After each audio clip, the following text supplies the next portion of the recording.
manipuri gi ani suba atoba pat oiriba kaksing district ki manungda leiba Pumlen Paat Phunjhan Lakliba asi Matam Chana Sendokpiduna Paat asi Tunggi Meerolgidamak Kanbiyu haina ngasi wakat mifam chathakre Pumlen Lake Development Organization PLDO amasung All Tokpaching Meirapaibi Welfare Association ATMPWA ani na khutsamnaduna ngasi Kakting District ki Tokpaching Kaithelda chathakhiba wakat mifam aduda All Tokpaching Meirapaibi Welfare Association ki Executive Member Haubizam Memchana lenga ki pukning chingsiladuna hai Manipur gi ani suba khwaidagi chawba pat ama oiriba Pumlen Paat asi chada marbudra henbagi mathakta Phunjhan kiduna isingi saruk ayamba usilaktre Paat asida Phunjhan Lakliba si Matam Chana sengdokpagi thabak chathahaudrabadi Paat asi mutkragani haibagi mipaiba miyamda pokna haure Paat asigi fibam asi Manipur lenga ki Chief Minister N Brena kumja lisinganiga kulhumdogi February gi tarik kunda yengsin kibaga loinana chahi adumaki August tha fawbada sengdoktuna Pumlang langhangani haina miyamda thazaba pibiki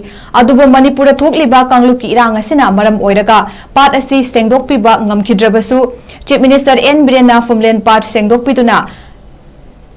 haibiki wafam Pumlen Paat ki akoibada khundariba miyamna ngasisu thazaba thamli hairi loinana Pumlen Paat asigi akoibada khundariba khun kuntarukna miyamgi hingnabagi pukchak Paat asina oizaribani hainasu lenga ki pukning chingsilakhi ngasigi wakat mifam aduda Pumlen Paat Kanbiyu Tunggi Meerolgidamak Pumlen na aikoi ki thawaini athubada Pumlen Paat sengbiyu Safe Pumlen Safe Environment amasung athubada Pumlen sengbiyu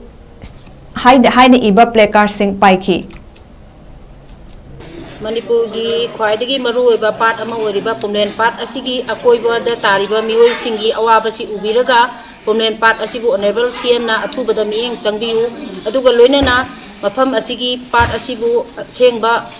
open water ama ohenbiu haina honorable CM gi mafam da haijari loinana Paat asigi mapal tangduna Paat asidagi lakpa income na ekoigi isa isu mayam ama akoiba da tariba praja singna semjaribani honorable CM masamang na Paat asi